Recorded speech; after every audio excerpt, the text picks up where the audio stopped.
Monsieur, bonsoir. À la une de cette édition, l'accord de cessez-le-feu en mer Noire illustre l'isolement diplomatique de Paris et Kiev alors que le président français reçoit son homologue ukrainien à Paris. Nous reviendrons ensuite sur le crime de Crépol. Après la parution d'un ouvrage, la question du racisme anti-blanc revient sur le devant de la scène. Et enfin, une page natalité avec la France qui se trouve face à des perspectives démographiques maussades. Macron et Zelensky, la valse des perdants. À mesure que la victoire diplomatique russo-américaine se dessine, le président français resserre les liens avec son homologue ukrainien. Tour d'horizon. Cessez-le-feu en mer Noire. Les récentes négociations sur le conflit ukrainien menées sous l'égide des États-Unis en Arabie Saoudite ont abouti à instaurer un cessez-le-feu naval en mer Noire, illustrant une dynamique diplomatique dans laquelle la Russie et les États-Unis semblent mener la danse. L'Ukraine, la France et l'Union européenne sont relégués au second plan. Le cessez-le-feu en mer Noire permet de sécuriser une voie commerciale clé pour les exportations agricoles. Washington s'est félicité de cette avancée, soulignant son rôle d'intermédiaire et sa capacité à ramener les belligérants à la table des négociations.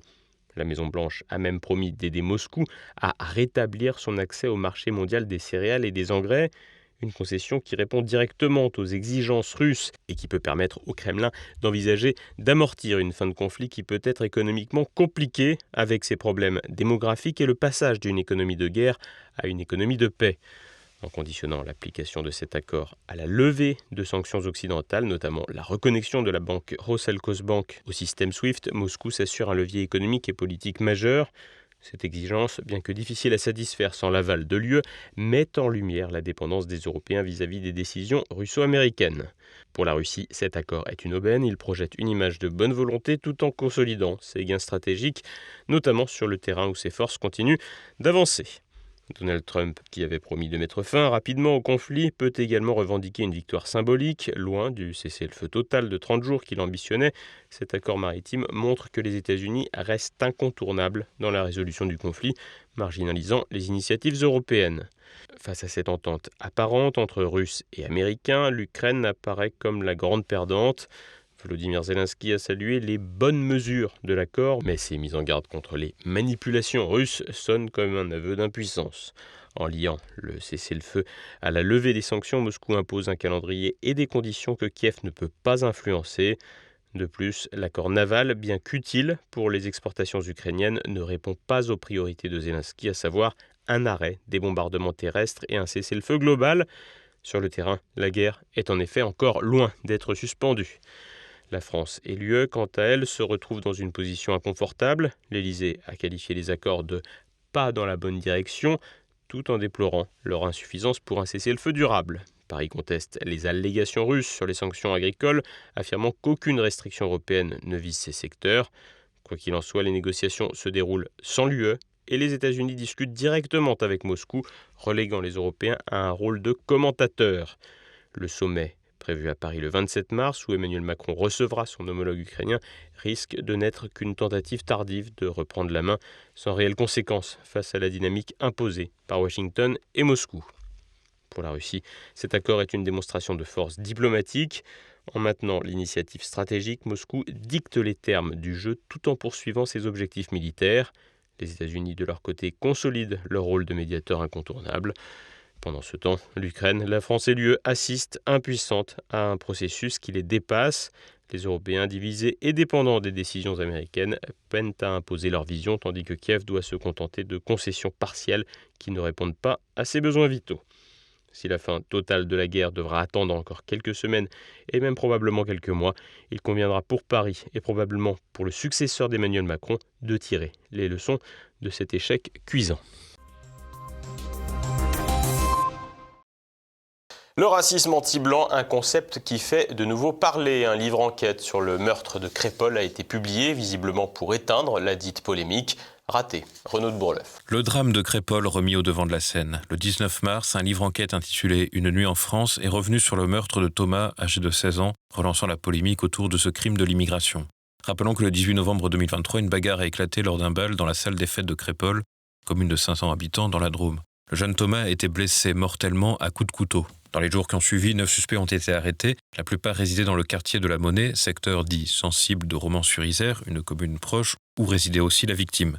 Quelques jours après le meurtre, Marie-Hélène Toraval, maire d'hiver droite de Romans-sur-Isère, s'est exprimée au micro de BFM TV. C'est que le caractère raciste qui a été manifesté par ces attaquants soit pris en compte. Le racisme en question désignait en l'occurrence celui dirigé contre les Blancs. Le maire appelait alors l'État à une prise de conscience face à la délinquance et la radicalisation dans les quartiers dits sensibles.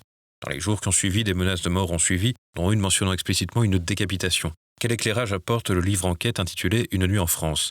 Les trois co-auteurs, Jean-Michel Descugis, journaliste au Parisien, Pauline Guénat, écrivain, et Marc Le Plongeon, journaliste à l'Équipe, évoquent un livre parti du terrain pour en tirer un récit minutieux et factuel.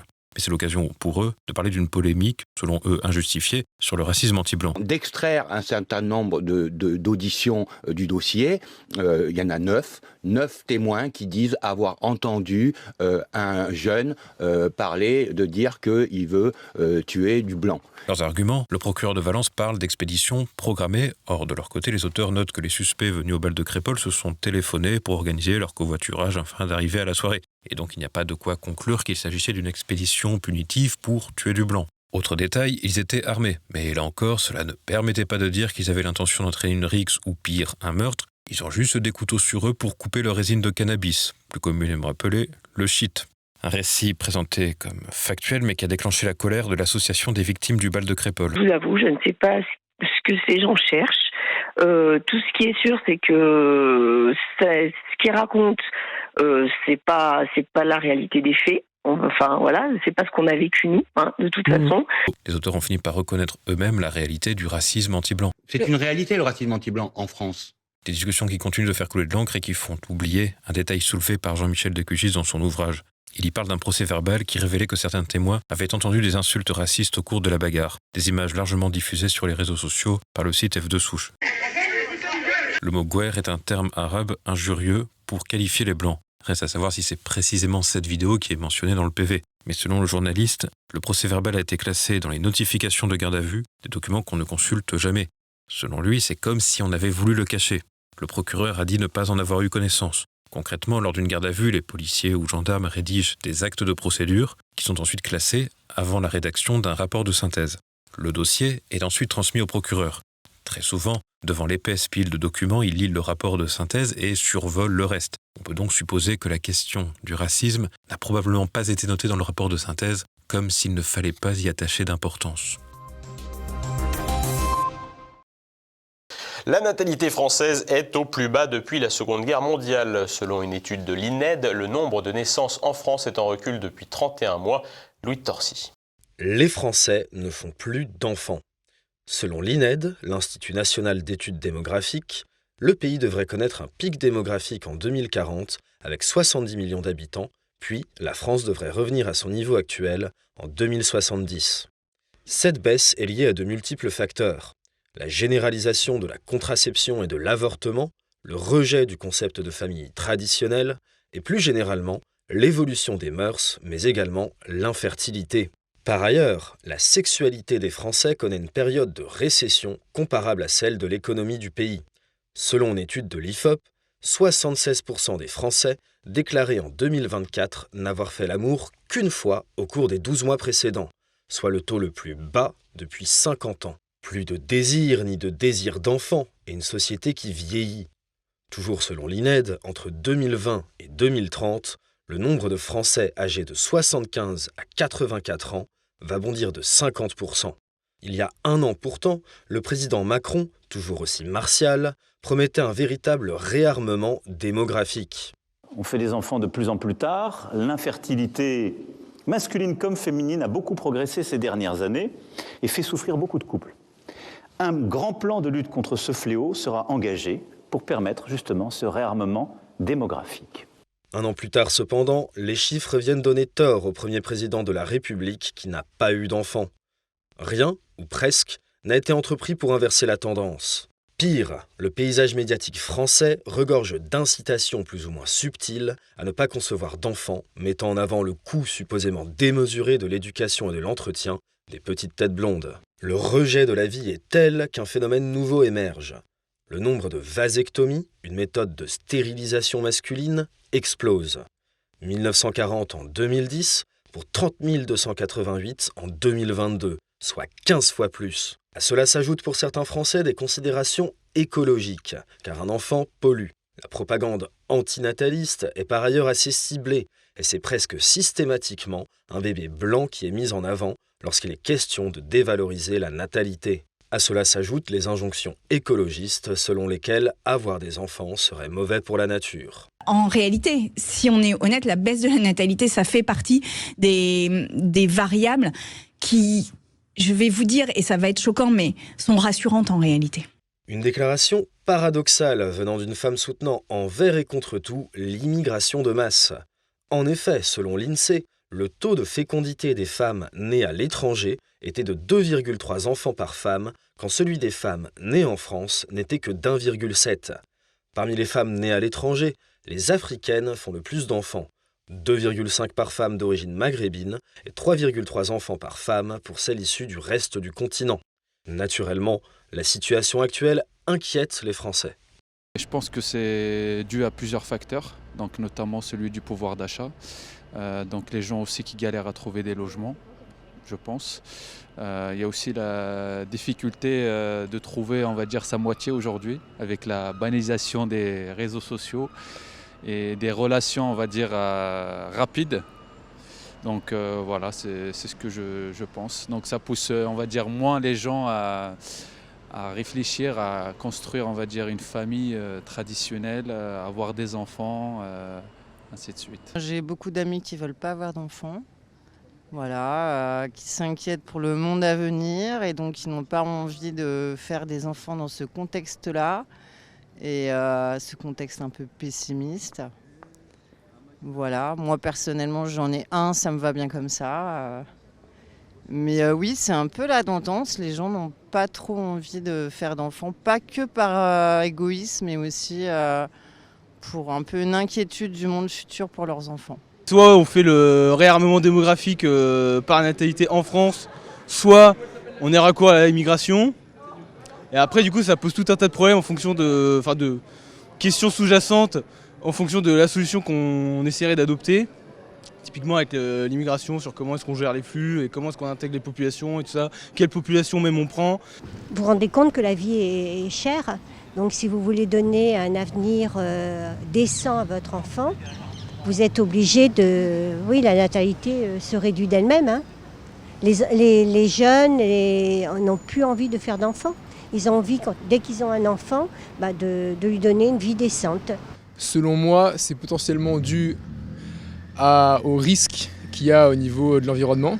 Donc je pense que les gens ont de plus en plus peur de faire des enfants puisqu'ils risquent de vivre dans un environnement qui n'est pas adéquat, on va dire. Et potentiellement en lien avec la chute de la fertilité chez les hommes et chez les femmes d'ailleurs. Moi je pense que la raison c'est principalement un futur incertain quand même par rapport à tous les enjeux environnementaux, tous les enjeux politiques, etc.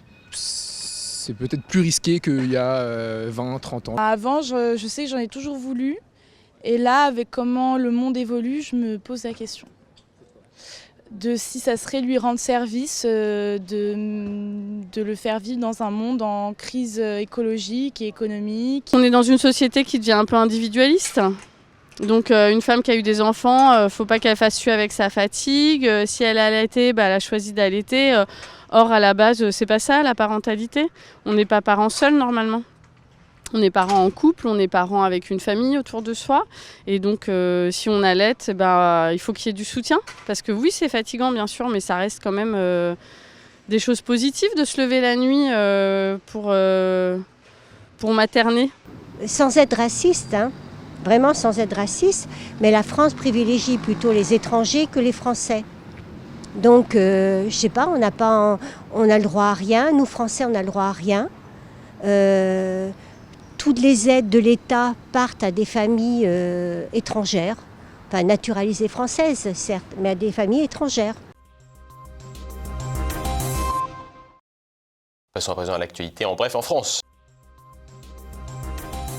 Explosion des séjours en pédopsychiatrie en 2024. Les séjours en pédopsychiatrie dans les hôpitaux publics français ont dépassé de 32% les prévisions lors de l'année écoulée, selon une étude de la Fédération hospitalière française. Cette hausse alarmante reflète la dégradation de la santé mentale des enfants et des jeunes adultes, avec des hospitalisations en forte augmentation, plus 41% chez les 15-19 ans et plus 49% chez les 20-24 ans. Les recours aux soins pour toxicologie, intoxication et alcool ont aussi excédé les attentes de 25%. À l'origine de cette catastrophe sanitaire à retardement pourrait bien se trouver la folie qui s'est emparée d'un monde médical et d'une large partie des médias et des gouvernements avec la crise sanitaire et ses fameux confinements.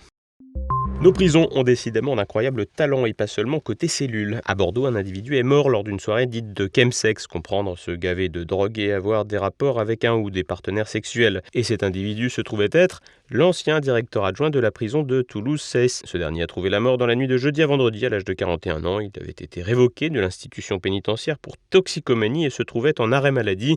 Il était déjà impliqué dans une affaire d'homicide involontaire liée à cette pratique. Une information judiciaire pour homicide involontaire, non-assistance et usage de stupéfiants est ouverte. Un suspect de 34 ans est en détention.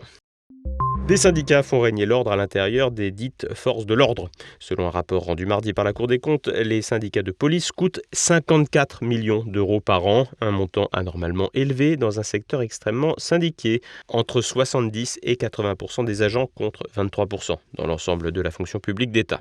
La Cour des comptes émet des doutes sur le respect des règles régissant l'octroi de subventions aux organisations professionnelles, un comble pour une institution chargée de faire respecter la loi.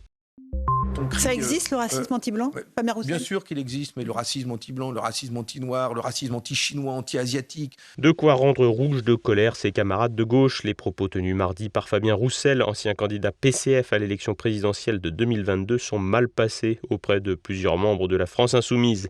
Éric Coquerel, président LFI de la Commission des finances à l'Assemblée, a ainsi accusé Fabien Roussel de, je cite, « reprendre un concept d'extrême droite ». Le député LFI de Seine-Saint-Denis, mais qui ne vit pas en Seine-Saint-Denis, Bastien Lachaud, parle même d'ineptie et d'horreur. Son homologue Ali Dioura, aussi élu en Seine-Saint-Denis, déclare « Ce monsieur ne sera jamais ni mon partenaire, ni mon camarade ». L'actualité internationale en bref. Les membres de l'administration Trump accusés de jouer aux apprentis. Mardi à Washington, Tulsi Gabbard, directrice du renseignement national, et John Ratcliffe, directeur de la CIA, ont été interrogés par le Congrès sur la faille de la conversation Signal entre les membres de l'état-major américain. Rappelons que début mars, le rédacteur en chef du journal The Atlantic avait été inclus par erreur dans une discussion en ligne sur Signal entre Donald Trump, son vice-président J.D. Vance et plusieurs hauts responsables militaires. Le journaliste aurait ainsi eu des informations concernant des frappes au Yémen qui ont eu lieu 4 jours plus tard. Les parlementaires démocrates s'emparent maintenant de l'affaire pour dénoncer une légèreté quant au respect des protocoles de sécurité nationale par l'administration Trump. Chute de la maison Moon au Japon. Le tribunal de Tokyo a ordonné la dissolution juridique de l'Église de l'Unification, connue sous le nom de secte Moon, privant l'organisation de son statut religieux de ses exemptions fiscales. Cette décision fait suite à une saisine du gouvernement en 2023, après l'assassinat de Shinzo Abe en juillet 2022. L'assassin Tetsuya Yamagami reprochait à l'ancien Premier ministre ses liens avec la secte. Accusé d'avoir ruiné sa famille, sa mère aurait donné près d'1 million d'euros. Bastion financier du groupe, le Japon avait vu des centaines de millions d'euros collectés auprès des fidèles. La secte pourra toutefois poursuivre ses activités, malgré cette sanction rarissime. La Corée du Sud ravagée par les flammes. Depuis vendredi, une série d'incendies de forêt détruit plusieurs milliers d'hectares dans le sud-est du pays. Plus de 6700 pompiers sont mobilisés. Leur travail est compliqué par un temps sec et un vent fort qui facilite la propagation des flammes. Un bilan provisoire, publié mercredi, fait état de 24 morts. Le président par intérim de la Corée du Sud a annoncé mercredi élever le niveau d'alerte à son maximum. Un trou dans la carte, un cratère vieux de 3,5 milliards d'années, a été mis au jour à Pilbara en Australie occidentale. Formé par un impact météorique, il s'agirait du plus vieux cratère du monde. Il devance de loin le record précédent, 2 milliards d'années, et coïnciderait avec l'émergence de la vie sur Terre. La météorite qui aurait frappé la Terre allait à une vitesse dépassant les 36 000 km/h, formant un cratère, le Terran de Pilbara Est, de plus de 96 km de large. Les cônes de percussion retrouvés dans une couche métasédimentaire complexe viennent confirmer sans ambiguïté cette collision. Les chercheurs estiment que la mise au jour de ce cratère de collision pourrait permettre de faire des progrès en matière de recherche géologique et pour notre compréhension de l'histoire de la planète Terre. Ce soir, un zoom est passé présent. C'est la fin de cette édition. Merci de votre fidélité. À demain. Bonsoir.